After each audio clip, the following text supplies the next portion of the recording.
जय श्री ओम नमः शिवाय। ओम नमः शिवाय।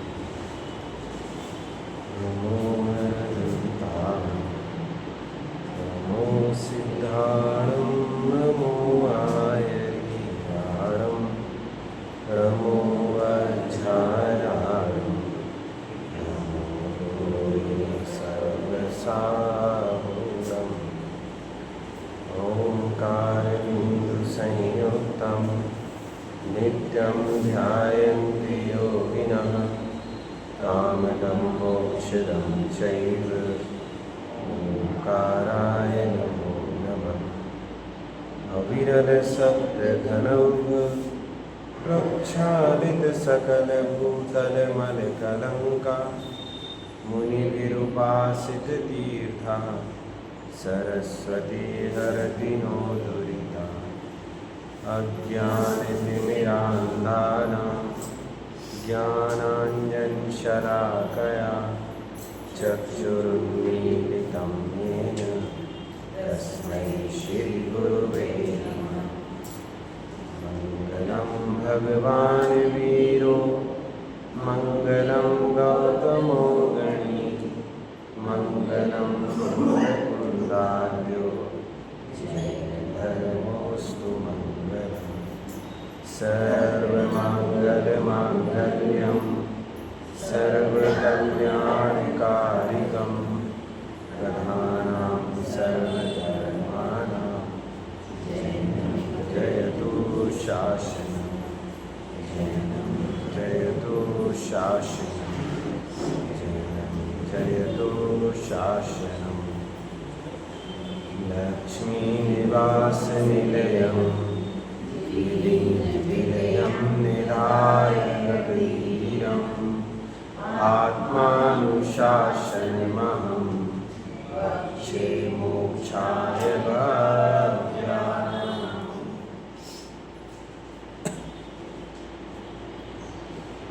आत्मानुशासन नामक ग्रंथ है आचार्य गुणभद्र स्वामी के द्वारा लिखित, और इस ग्रंथ के अंतर्गत जो अपनी चर्चा चल रही थी वो चल रही थी 13वें-14वें नंबर की गाथा के आसपास। कल 12 नंबर और 13 नंबर की गाथा की बात हुई थी, जिसमें जो 10 प्रकार के सम्यक्त्व का स्वरूप कहा हुआ है, उसमें आज्ञा सम्यक्त, मार्ग सम्यक्त, उपदेश सम्यक्त, सूत्र सम्यक्त, बीज सम्यक्त और संक्षेप सम्यक्त, इनकी चर्चा हो चुकी थी। विस्तार से कल 13वें नंबर के श्लोक की चर्चा भी हुई थी, जिसमें 4 सम्यक्त की चर्चा की थी, और जिसमें मुनियों के आचरण के प्ररूपक जो शास्त्र हैं उनको सुनने के संबंध में सूत्र श्रद्धान की चर्चा की थी। जो कठिन है, कठिन शब्दों को लिए हुए हैं, कठिन ज्ञान को लिए हुए हैं, ऐसे दुर्गम अर्थ से युक्त जो शास्त्र हैं उनको बीज सम्यक्त की श्रेणी में लिया था। और तीसरा, केवल संक्षिप्त में ही वस्तु का जो ज्ञान हो जाता है, वस्तु का स्वरूप समझ में आ जाता है, उसे संक्षेप सम्यक्त के अंतर्गत लिया गया था। कल समय समाप्ति के समय पर 14वें नंबर की गाथा पड़ी हुई थी और उसके अर्थ की चर्चा कर रहे थे। इसी 14वें नंबर से ही आज अपन अपनी बात को प्रारंभ करते हैं, ताकि बिना किसी अवरोध के ये गाथा पूरी हो सके। अर्थ भावार्थ इत्यादि। पृष्ठ क्रमांक 14 है। विस्तार, अर्थ, अवगाढ़ और परमावगाढ़ सम्यक्त्व का स्वरूप। यह श्रुत्वा द्वादशांगी कृतरुचिरथ तं विद्धि विस्तार दृष्टि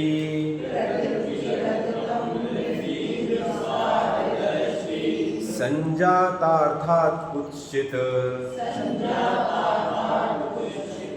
प्रवचन वचनान्यंतरेणार्थ दृष्टि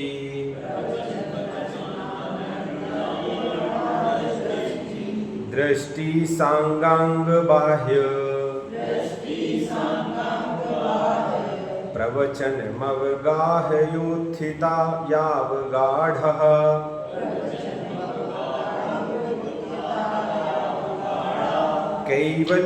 कैवल्यालोकितार्थे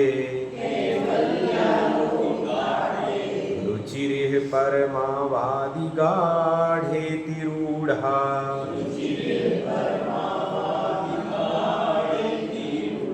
जैसा कि कल ही कहा था कि एक एक पंक्ति में एक एक सम्यक्त का स्वरूप कहा है, जिसमें सबसे पहले विस्तार, इसके पहले संक्षेप की चर्चा की थी कि भाई संक्षेप सम्यक्त तो क्या कहलाता है, तो पदार्थों को संक्षिप्त रूप से जानने से होने वाली श्रद्धान का नाम संक्षिप्त सम्यक दर्शन है।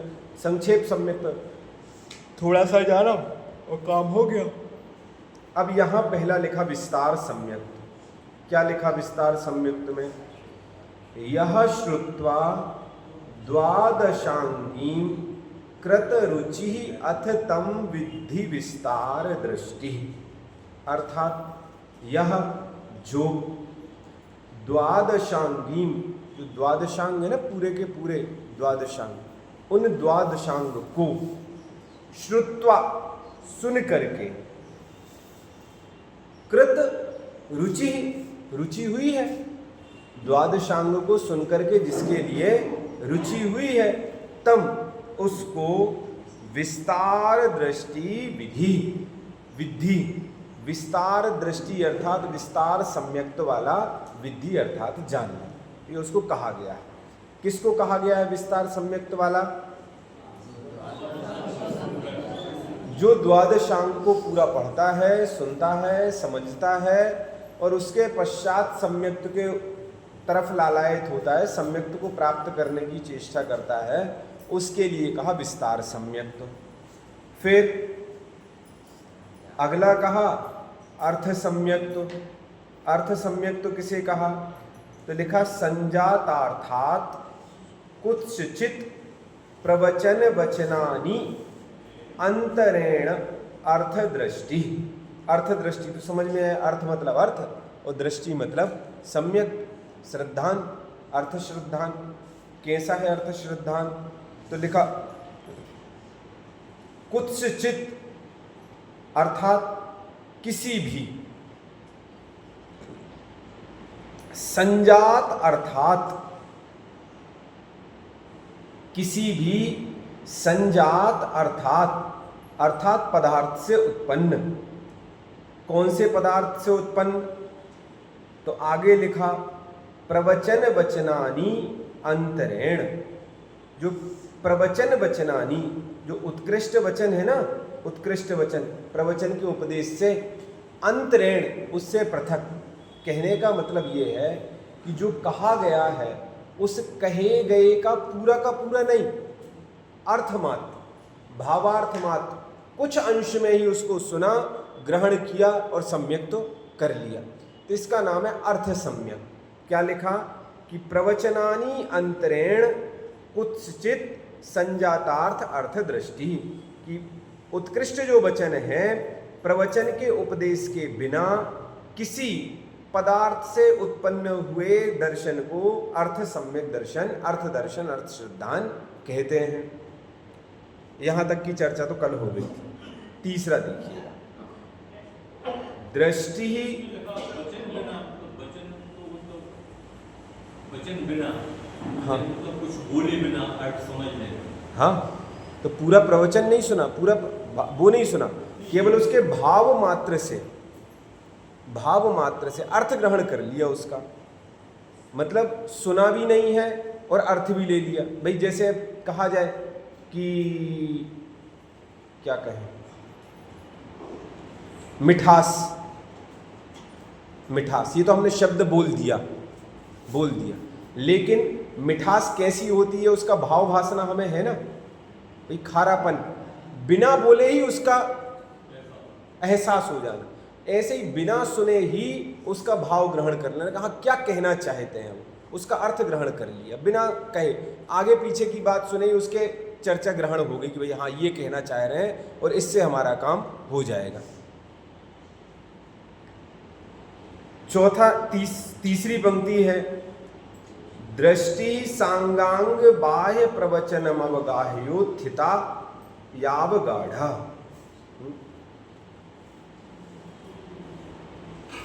सांग अंग बाह्य, सांग मतलब अंग से सहित और अंग बाह्य मतलब अंग से बाहर।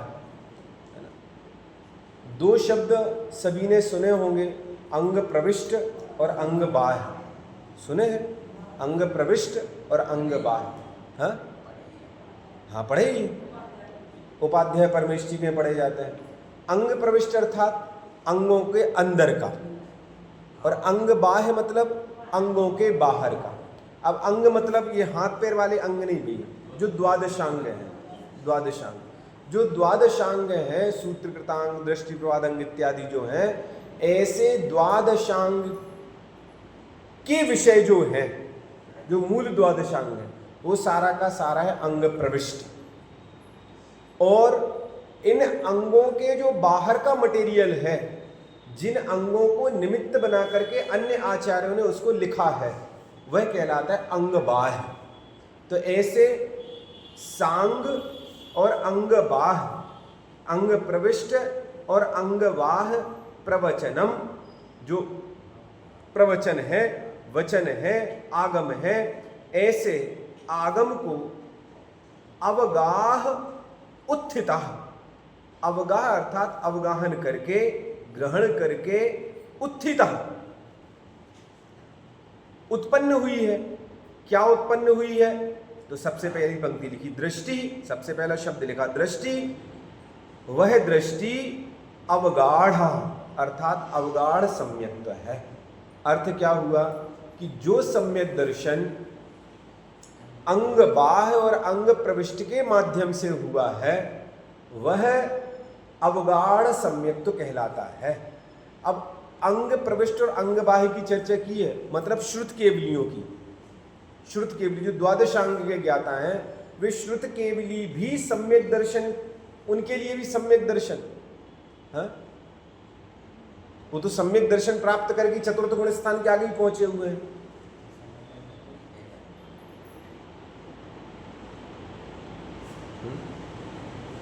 ये यह लिखा अवगाढ़ और परमावगाढ़। गाढ़ मतलब गाढ़, गाढ़, गाढ़ मतलब गाढ़ा। गाढ़ा शब्द तो जानते हैं, है ना?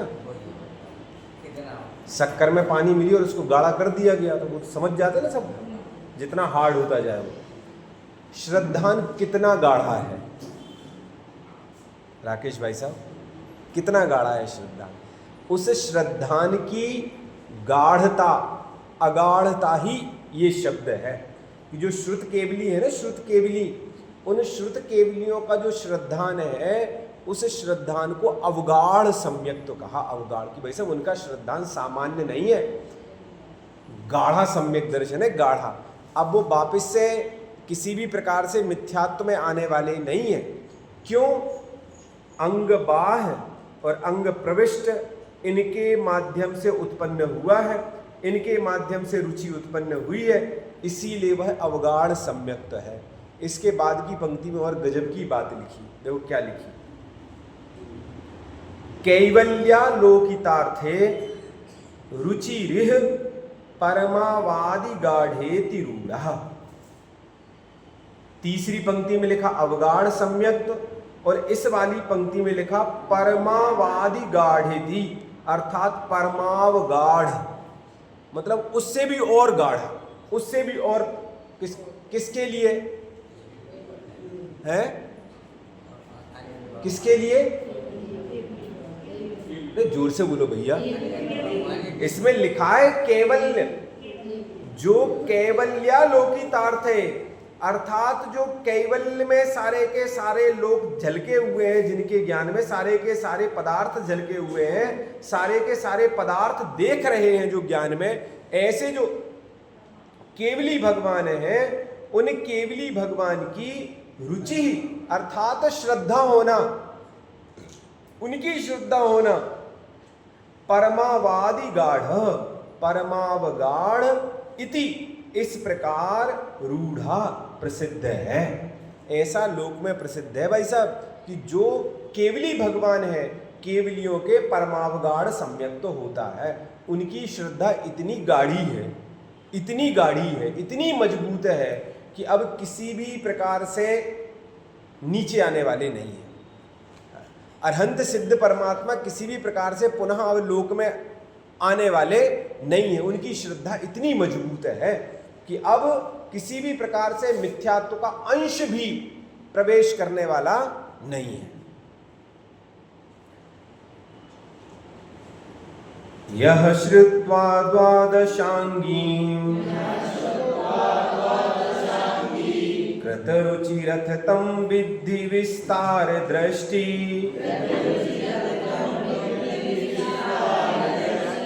संजातार्थात् कुत्सित प्रवचन वचनान्यंतरेणार्थ दृष्टि,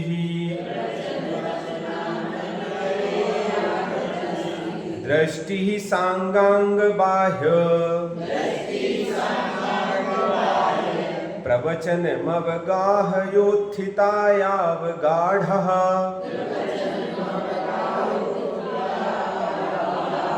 कैवल्यालोकितार्थे रुचिरिह परमावादि गाढ़ेति रूढ़ा। देखिए हिंदी पद्यानुवाद पढ़ते हैं। द्वादशांग सुनकर रुचि होती, कहे इसे समुचित विस्तार, वचन बिना ही किसी अर्थ से हो वह श्रद्धा समुचित अर्थ। द्वादशांग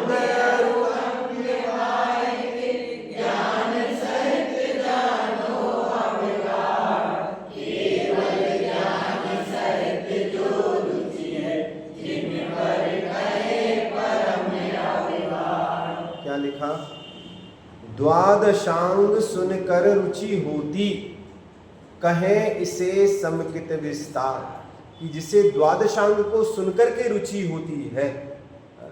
आई पंक्ति आई ना, यह श्रुत्वा द्वादशांगी कृत रुचि, कि जिसको द्वादशांग को सुनकर के रुचि हुई है, इसे क्या कहा? समकित विस्तार। समकित अर्थात सम्यक, तो विस्तार अर्थात विस्तार वाला सम्यक। वचन बिना ही किसी अर्थ से हो वह श्रद्धा समकित अर्थ, कि बिना वचन सुने ही केवल अर्थ मात्र से, भाव मात्र से ही जिसे श्रद्धा हो जाए, तो उसे अर्थ समकित कहा। द्वादशांग अरु अंग बाह्य के ज्ञान सहित जानो अवगाढ़, कि जो श्रुत केवली हैं, जिन श्रुत केवलियों को द्वादशांग का ज्ञान और अंग बाह्य के ज्ञान के निमित्त से जो सम्यक्त्व है वह अवगाढ़ सम्यक्त्व है। और जो केवल ज्ञानी है, उन केवल ज्ञान सहित जो रुचि है, जिनवर कहें परम अवगाढ़, कि जो केवल ज्ञान सहित है और रुचि का विषय है, रुचि बढ़ती जा रही है, वह परम अवगाढ़ सम्यक्त्व कहलाता है। अर्थ, हे भव्य, तू द्वादशांग रूप वाणी को सुनकर होने वाली रुचि को विस्तार सम्यक्त्व जान। किसे जान? द्वादशांग रूप वाणी को सुनकर होने वाली रुचि को विस्तार सम्यक्त्व जान। ऐसी रुचि वाले जीव को विस्तार दृष्टि कहते हैं, जिसको बहुत समझाया, लेकिन तब जाके रुचि लगी उसको, पूरा द्वादशांग सुनने के बाद रुचि लगी। अन्यथा की दृष्टि में कई जीव ऐसे होते हैं, थोड़ा सा सुनते और अपना कल्याण कर जाते हैं। भाई ऐसी समझना केवल जैसे आदिनाथ भगवान थे, हाँ? आदिनाथ भगवान को केवल ज्ञान प्राप्त करने में कितना समय लगा? हाँ, 1000 वर्ष, है ना। और वहीं भरत भगवान को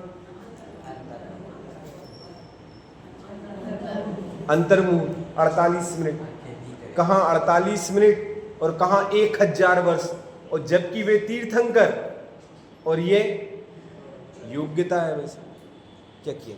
ऐसे ही किन्हीं जीवों को द्वादशांग का पूरा सुनने के बाद रुचि जागृत होती है, और कई जीव ऐसे होते हैं कि केवल अर्थ मात्र से भाव मात्र से सम्यक तो हो जाता है। तो इन्हीं दोनों की चर्चा यहाँ की कि भैया किन्हीं को विस्तार सम्यक तो जानना, जैन शास्त्रों के वचनों के बिना किसी अर्थ के निमित्त से होने वाली दृष्टि अर्थ दृष्टि है, इसे ही अर्थ सम्यक तो जानना चाहिए। कि भैया पूरे के पूरे शास्त्र नहीं सुने, वचन नहीं सुने, केवल भाव मात्र जाना, भाव मात्र। हाँ? जैसे शिवभूति मुनिराज थे ना, उनने कौन से शास्त्र पढ़े? तो शास्त्र सामने पढ़े जा रहे ना, क्रिया देखी थी और उस क्रिया से उन्होंने अर्थ ग्रहण कर लिया कि हाँ यार यही चीज तो है, ऐसे ही तो करना है, उससे मात्र काम हो गया, उससे सम्यक तो हो गया कि सब सारी की सारी बातें हो गई। अंग और अंग बाह्य सहित जैन शास्त्रों में अवगाहन करने से उत्पन्न होने वाली दृष्टि अवगाढ़ दृष्टि है, इसी को अवगाढ़ सम्यक तो जानना चाहिए। किससे? अंग और अंग बाह्य, केवल एक को ग्रहण मत करना भैया। द्वादशांग, अंग प्रविष्ट और अंग बाह्य दोनों को लिया हुआ है। तो दोनों से जो रुचि उत्पन्न हुई है उसे अवगाढ़ सम्यक तो कहा। और केवल ज्ञान द्वारा जाने गए पदार्थों का श्रद्धान परमावगाढ़ दृष्टि के नाम से प्रसिद्ध है। क्या लिखा? केवल ज्ञान द्वारा जाने गए पदार्थों का श्रद्धान। अब केवल ज्ञान में जितने पदार्थ जाने गए हैं उनसे और श्रद्धान मजबूत हो गया ना भाई साहब। अब तो हाँ, सारे के सारे तत्वों के संबंध में, पदार्थ के संबंध में, संसार के संबंध में, विषय भोगों के संबंध में अब तो और मजबूत हो गया ना, और मजबूत। जो और मजबूत श्रद्धान हुआ है उसका नाम है परमावगाढ़ सम्यक। मानो कि जो श्रद्धान हुआ है, जब वस्तु व्यवस्था केवल ज्ञान में झलकी और उस व्यवस्था को जान लिया, समझ लिया और श्रद्धान मजबूत हो गया, तो अब प्रश्न खड़ा होता है, क्या अब अरहंत भगवान, सिद्ध भगवान वापस संसार में आएंगे?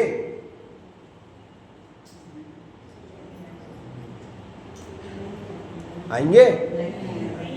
टोडरमल जी साहब ने, जिसके टीकाकार है ना, उनका अपना मौलिक ग्रंथ है मोक्ष मार्ग प्रकाशन, उसमें इस बात को लिखा कि वास्तव में सिद्ध भगवान वापस लौट के क्यों नहीं आते। नरेंद्र भाई साहब, क्यों लौट करके नहीं आते? परमावगाढ़ सम्यक के कारण। क्यों? क्योंकि भाई साहब उनने केवल ज्ञान में पूरी वस्तु व्यवस्था जान ली।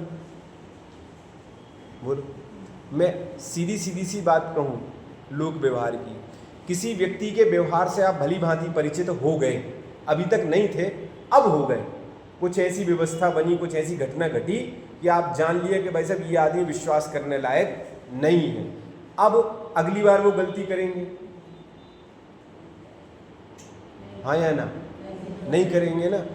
ऐसी स्थिति है कि भाई साहब जिस जीव ने अपने ज्ञान में पूरी की पूरी लोक की असलियत को जान लिया, लोक की असलियत को जान लिया कि भाई साहब ये पूरी की पूरे लोक में कहीं ठिकाना नहीं है सुख का, हम सुख देखते रहते हैं, केवल कहीं सुख मिलना नहीं है, कहीं किसी भी प्रकार से ना भोग विलासिता में सुख है, ना कुटुंब रिश्ते में सुख है, ना कहीं घूमने फिरने में, ना कहीं आने जाने में सुख है। केवल सुख है तो एकमात्र अपनी आत्मा के अंदर ही सुख है। और जब ये श्रद्धान केवल ज्ञान में मजबूत हो गया, उसके बाद फिर वह जीव कभी भी संसार में आने का विचार नहीं करता। वो जो श्रद्धान मजबूत हुआ है ना, वो लिखा ही हुआ है, केवल ज्ञान द्वारा जाने गए पदार्थों का श्रद्धान परमावगाढ़ दृष्टि के नाम से प्रसिद्ध है। कि अब वो धारणा और मजबूत हो गई ना और मजबूत होगी। भाई साहब इस दुनियादारी में रखा क्या है, क्या दम है इस चीज में? जब वो श्रद्धान मजबूत हो गया तो फिर अब वो लौट करके आने वाले नहीं है। इसी को परमावगाढ़ सम्यक्त जानना चाहिए। इस प्रकार सम्यक्त के 10 भेदों का स्वरूप कहा। भावार्थ में 10 की चर्चा की है। यहां सम्यक्त के 10 भेद कहे हैं। जो श्रद्धान वीतराग के वचनों से ही उत्पन्न हो वह आज्ञा सम्यक्त्व है। जो मोक्ष मार्ग ही के श्रद्धान से उत्पन्न हो वह मार्ग सम्यक्त्व है। उत्तम पुरुषों के पुराण आदि सुनने से उत्पन्न होने वाला श्रद्धान उपदेश सम्यक्त्व है। मुनियों के आचरण सुनने से उत्पन्न होने वाला श्रद्धान सूत्र सम्यक्त्व है। बीज गणित आदि के द्वारा करणानि योग के निमित्त से होने वाला श्रद्धान बीज सम्यक्त्व है। संक्षेप रूप से पदार्थों का स्वरूप सुनकर होने वाला श्रद्धान संक्षेप सम्यक्त्व है। द्वादशांग को सुनकर होने वाला श्रद्धान विस्तार सम्यक्त्व है। किसी दृष्टांत आदि रूप पदार्थ से होने वाला श्रद्धान अर्थ सम्यक्त्व है। श्रुत केवली के होने वाला श्रद्धान अवगाढ़ सम्यक्त्व है और केवल ज्ञानी के होने वाला श्रद्धान परमावगाढ़ सम्यक्त्व है। इस प्रकार एक सम्यक्त्व के अन्य निमित्तों की अपेक्षा 10 भेद जानना। क्या लिखा? एक सम्यक्त्व के अन्य निमित्त। सम्यक्त्व तो एक ही प्रकार का है, 10 प्रकार का नहीं है ना। 10 प्रकार का समझना, सम्यक्त्व तो एक ही प्रकार का है, निमित्त मात्र है ये सारे के सारे। कि भैया सुन करके, अर्थ ग्रहण करके, केवलियों के द्वारा मुनियों की चर्चा सुन करके, पुराणों में महापुरुषों की चर्चा सुन करके, आज्ञा मान करके, ये सारे के सारे निमित्त हैं केवल। कि इन निमित्तों से ये सारे के सारे निमित्त या इनमें से कोई भी एक विषय सम्यक दर्शन में निमित्त बन सकता है, सम्यक दर्शन साधक बन सकता है। इस प्रकार से यहां सम्यक्त्व के भेदों की चर्चा की। कितने भेदों की चर्चा की? 15।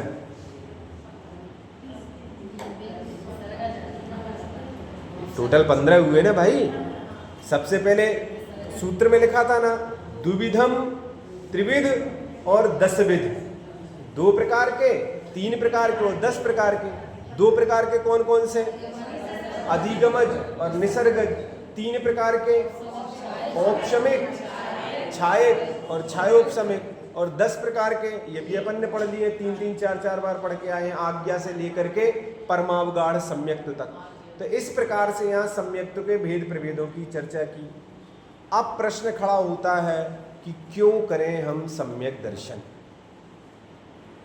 क्यों करें? बड़ा गजब का श्लोक, क्यों करें? तो लिखा कि सम्यक दर्शन से ही मंद कषाय, शास्त्र ज्ञान, चारित्र और तप की पूज्यता है। किसके कारण से? इसका मतलब क्या हुआ इस पंक्ति का वकील साहब? इस पंक्ति का मतलब ये तो उत्थानिका है, उत्थानिका हेडिंग। और हेडिंग में ही इतनी कठोर बात लिखी कि भाई साहब जितनी भी क्रियाएं आप कर रहे हैं, जितना भी काम कर रहे हैं, वो पूज्यपने को कब प्राप्त होंगे? जब सम्यक्त होगा। मैं नहीं कह रहा, गुणभद्र स्वामी ने 1200 साल पहले लिखा है, उनकी बात कर रहा हूं मैं। कि ये जितनी भी चर्चा है, जितनी भी क्रियाएं हैं, जितना भी ज्ञान है, ये यदि सम्यक्त सहित है तो पूज्यपने को प्राप्त होंगे। अन्यथा की दृष्टि में पढ़े जाओ आप, क्रिया करे जाओ, पुण्यबंध होता जाएगा, लेकिन जो धर्म होना चाहिए वो धर्म नहीं होगा। क्यों? क्योंकि धर्म जो सच्चा सुख उत्पन्न कराने वाला धर्म, वो सच्चा सुख मिलने वाला नहीं है। इसीलिए कई बार मैं इसी सभा में बैठ करके चिल्ला चिल्ला करके कहता हूं कि भाई साहब यदि प्राण निकले तो उसके पहले सम्यक दर्शन कर लेना। बिना सम्यक दर्शन के किसी भी प्रकार से आयु पूर्ण नहीं होना चाहिए। ये हमारा बिल्कुल यूं समझ लीजिए कि अटल श्रद्धान होना चाहिए, प्रतिज्ञा होना चाहिए, प्रतिज्ञा कि भाई साहब बिना इसके काम नहीं होगा, इसके नीचे समझौता नहीं होगा, अन्यथा की दृष्टि में सब कुछ निरर्थक है। और देखो गुणभद्र स्वामी कितनी गजब की बात लिख रहे हैं। 4 प्रकार की आराधना में सम्यक तो आराधना पहले क्यों की जाती है? हाँ? सबसे पहले सम्यक तो क्यों? ज्ञान चारित्र बाद में, उसके पहले चारित्र करा लो भैया, पहले ज्ञान करा लो। भाई साहब, ज्ञान भी तभी सच्चा ज्ञान होगा जब सम्यक दर्शन होगा, चारित्र भी तभी सच्चा होगा जब सम्यक दर्शन होगा। जो तप आप करेंगे वो तभी सच्चा होगा जब सम्यक दर्शन होगा। जब तक श्रद्धा ही पक्की नहीं होगी तब तक क्या करोगे? बोलो। हाँ? एक बच्चा है, एक बच्चा जब क्लास में पढ़ने के लिए जाता है तो उसका पूरा का पूरा पक्का श्रद्धान होता है अपने टीचर के ऊपर, पूरा श्रद्धान होता है, तभी जाके वो बच्चा पढ़ता है। और यदि श्रद्धान ना हो तो भाई साहब बच्चा नहीं पढ़ सकता। यदि छोटे बच्चे हो ना किसी घर में, छोटे बच्चों की कॉपी देखना, उनसे पूछना, यदि कोई बात आप कितना ही समझा लो उनकी समझ में ना आई, लेकिन यदि स्कूल में मैडम ने कह दी तो फिर समझ में आ जाएगी। नहीं ये मेरी मैडम ने भी कहा हुआ। भाई साहब, वो बच्चे ने गलत लिख दिया, गलती से मैडम ने ग्रीन बोर्ड पे गलत लिखा, वो बच्चे ने वही उतार लिया, है ना। अब आपने कॉपी देखी और बेटा ये तो गलत लिखा हुआ है। नहीं, मैम ने तो यही लिखाया है, सर ने तो यही लिखाया हुआ। भाई साहब, वो जब तक मैडम उससे नहीं कह देंगी ना कि हाँ भैया ये गलत लिखा है, तब तक बच्चा अपनी मम्मी पापा को भी झुठला देगा कि नहीं हमारी मिस ने तो यही बताया हुआ है। ऐसे ही वो जो उसकी श्रद्धान है ना, उस छोटे से बच्चे का श्रद्धान उस अपने टीचर के ऊपर है। ऐसे ही जब श्रद्धान मजबूत होता है तभी जाके ज्ञान, चारित्र और तप, वो सारी की सारी जी चीजें टिकती हैं ना, वो श्रद्धान के बल पर टिकती हैं, सम्यक दर्शन के बल पर टिकती हैं। उन्हीं के बल पर वो पूज्यता आती है, अन्यथा की दृष्टि में पूज्यता आने वाली नहीं है। इस प्रश्न का उत्तर निम्न छंद में देते हैं। शमबोध व्रत तपसाम, समबोध व्रत तपसाम, पाषाणस्यैव गौरवं पुंसः, पाषाणस्यैव गौरवं पुंसः, पूज्यं महामणेरिव, पूज्यं महामणेरिव, तदेव सम्यक् संयुक्तम्, तदेव सम्यक् संयुक्तम्। क्या लिखा? शम बोध व्रत तपसाम। सम अर्थात दर्शन, बोध अर्थात ज्ञान, वृत्त अर्थात आचरण, चारित्र, और अंतिम शब्द लिखा तपसाम और तप। 4 चीजें हैं ना, ज्ञान, दर्शन, चारित्र और तप। क्रम ले लीजिएगा, दर्शन, ज्ञान, चारित्र और तप। किसको होने हैं?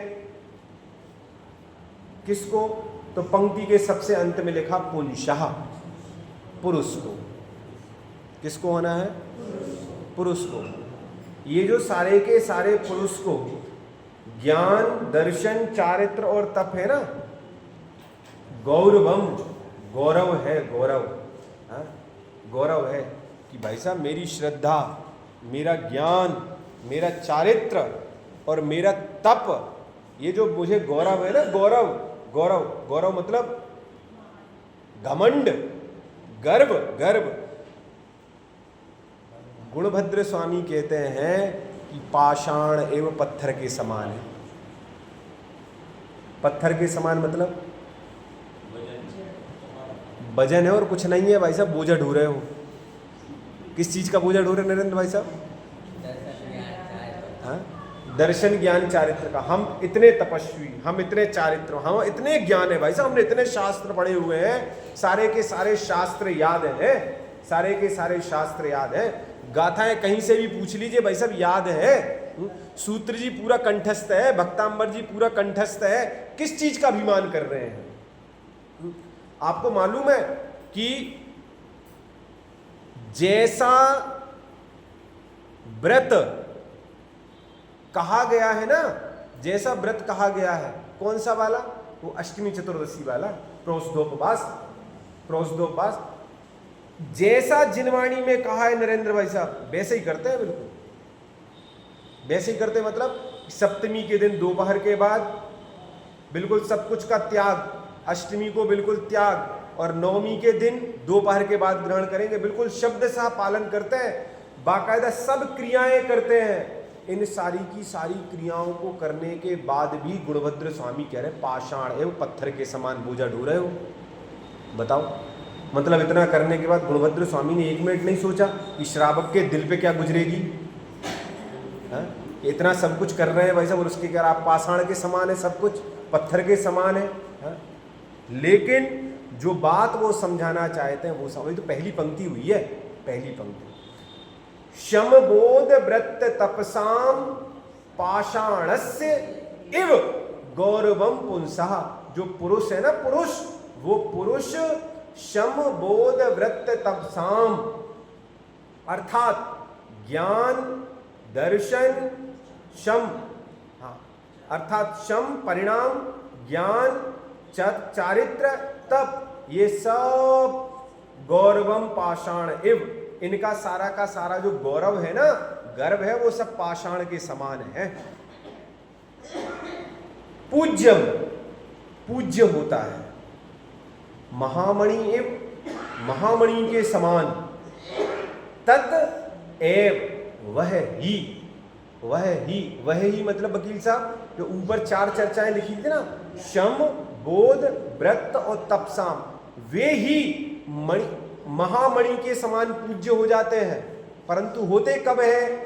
तो लिखा सम्यक्त संयुक्तम। यदि सम्यक दर्शन से सहित हैं तो वे सारी की सारी चीजें मणि के समान गौरव को प्राप्त होती हैं, मणि के समान, मणि के समान पूज्य हैं। है तो दोनों पत्थर ही, पत्थर भी पत्थर है और मणि भी पत्थर है ना, दोनों ही पत्थर ही तो है भाई साहब। आप हीरा, पन्ना, कुछ भी ले लीजिए, है तो पत्थर ही, पत्थरों में ही गिना जाता है। वो बहुमूल्य पत्थर है और चट्टान इत्यादि के पत्थर का बहुमूल्य मूल्यपना नहीं है, इतना ही अंतर है ना, है तो दोनों ही पत्थर। लेकिन यहां लिखा कि इतनी बड़ी पाषाण, इतना बड़ा पाषाण खंड, उसका बोझ, उसका वजन और उसका मूल्य बहुत है, बहुत मूल्य कम है और वजन बहुत है। लेकिन इतनी सी मणि, वजन भी कम है और मूल्यवान भी ज्यादा है।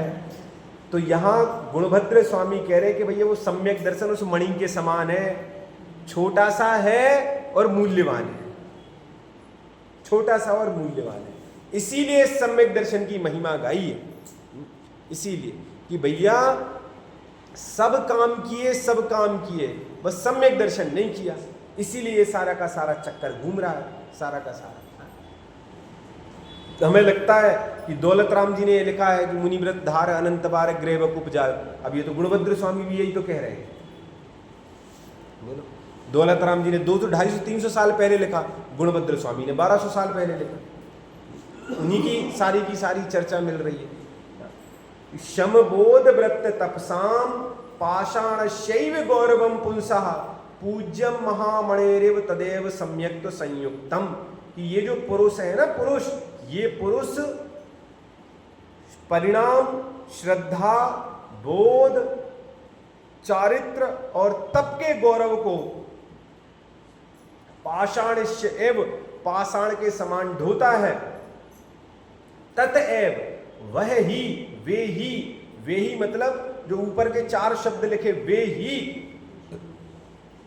सम्यक्त युक्तम। यदि सम्यक्त से संयुक्त हो जाए, शैलेंद्र भाई साहब, सम्यक्त सहित हो जाए तो महामणे एव पूज्यम, महामणि के समान पूजनीय हो जाए। शमबोध व्रत तपसाम पाषाणस्यैव गौरवं पुंसः पूज्यं महामणेरिव तदेव सम्यक् संयुक्तम् प्रशम ज्ञान चारित्र और तप पाषाणों के भार महान किंतु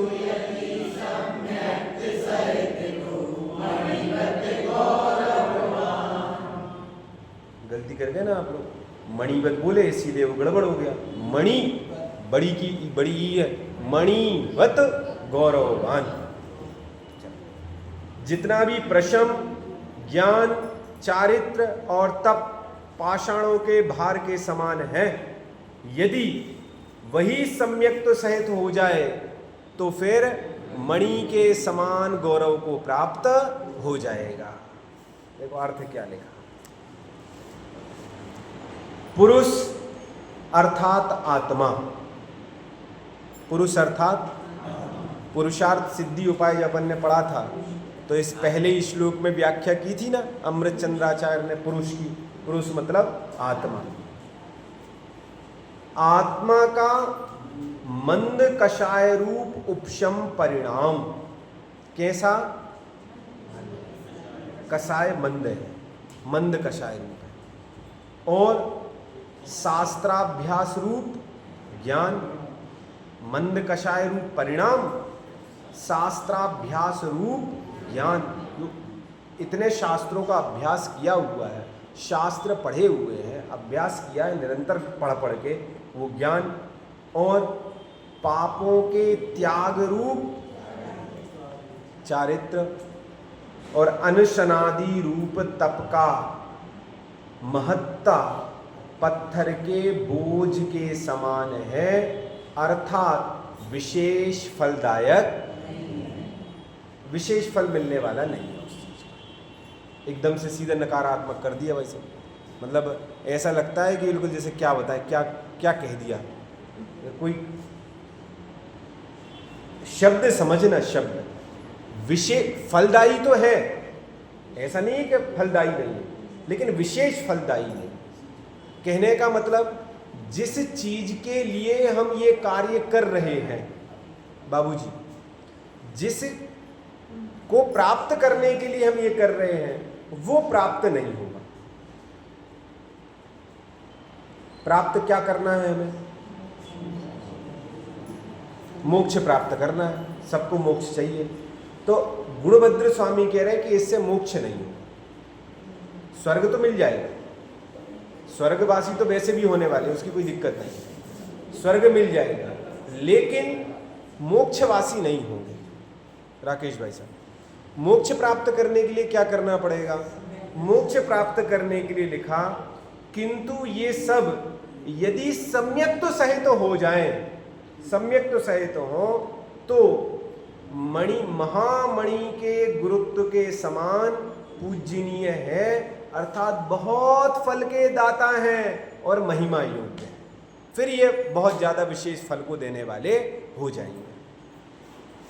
भावार्थ, जिस प्रकार पाषाण और मणि की एक ही जाति है, एक ही जाति मतलब पत्थर ही है दोनों, परंतु कांति की विशेषता के कारण अधिक भार वाला होने पर भी पाषाण की महिमा नहीं की जाती तथा अल्प भार युक्त होने पर भी मणि की विशेष महिमा की जाती है, उसी प्रकार मिथ्यात्व और सम्यक्त्व सहित क्रियाओं की जाति एक होने पर भी अभिप्राय की विशेषता के कारण मिथ्यात्व सहित क्रिया का बहुत भार वहन करने पर भी उसकी कोई महिमा नहीं होती और सम्यक्त्व सहित क्रिया का किंचित भार वहन करने पर भी उसकी बहुत महिमा होती है। क्या लिखा कि भाई साहब ये दोनों की दोनों चीजें ऐसी हैं कि वो जो सम्यक्त्व रहित है, सम्यक्त्व रहित अर्थात मिथ्यात्व सहित जो क्रियाएं हैं वो पाषाण के समान है और सम्यक्त्व सहित की क्रियाएं मणि के समान है। तो तो अब किसको भार ढोना है, किसको कम और किसको ज़्यादा। यदि ज़्यादा ढोना है तो फिर कोई दिक्कत नहीं है, और कम वजन कम लादना है तो फिर उसके लिए का सम्यक दर्शन प्राप्त करो भैया। सम्यक्त की यहाँ तो वास्तव में सम्यक्त की रुचि जागृत की है। कर तो सब रहे हैं, बोलो कौन सा काम नहीं कर रहे हैं? सब कर रहे हैं ना। पूजा पाठ भी कर रहे हैं, व्रतशील संयम भी कर रहे हैं, तप भी कर रहे हैं, चारित्री भी कर रहे हैं, ज्ञान के लिए भी कर रहे हैं, परिणामों की मंद कषाय के लिए स्वाध्याय भी कर रहे हैं, सब कर रहे हैं ना, सब कर रहे हैं। बस एक काम और करना है, वही क्रियाएं सारी की सारी यदि सम्यक तो सहित हो जाए भैया, तो यूं समझ लीजिए कि निहाल हो जाए जीवन, आनंद आ जाए, आनंद। तो उस इन सारी की सारी क्रियाओं को करते हुए यहाँ गुणभद्र स्वामी कह रहे हैं, कह क्या रहे हैं, तो समझा रहे हैं कि सम्यक दर्शन प्राप्त और कर लो तो सोने पे सुहागा हो जाएगा। जैसे वो है ना, स्वागत करते हैं, स्वागत स्वागत और सुस्वागत है तो स्वागत ही ना, है तो स्वागत ही। सु केवल अव्यय लगा हुआ अच्छे के अर्थ में, अच्छा स्वागत, स्वागत तो स्वागत ही है, स्वागत और अच्छा स्वागत। सु मतलब उसी की विशेषता बताने वाला है। ऐसे ही क्रियाएं तो हम सब कर रहे हैं, बस उन क्रियाओं के आगे सम्यक तो लग जाए तो मजा आ जाए, बस वो सारी की सारी क्रियाएं सफल हो जाएं, किसी भी प्रकार से फिर वो निरर्थक ना हो, निरर्थक कहने में ना आए। इस प्रकार से अभी यहाँ अपन ने 15 नंबर तक के श्लोक की चर्चा की हुई है, और हम सभी सम्यक दर्शन प्राप्त करने के लिए लालायत हो, उस दिशा में अग्रसर हो, इस भावना से अभी की बात समाप्त करते हैं। कल से अपन इसी के उपदेश को लेकर के, वो बड़ा गजब का श्लोक कहा है आगे कि सरल क्रिया करने का उपदेश दे रहे हैं कि भैया सरलता से समझो इस चीज को, सरलता से समझो, कठिन नहीं है ये चीज, बड़ा सरल काम है। तो उस क्रिया की क्या चर्चा है, उसकी चर्चा अपन कल करेंगे। मिथ्यातम नाश देखो, ज्ञान के प्रकाश देखो, आपा पर भार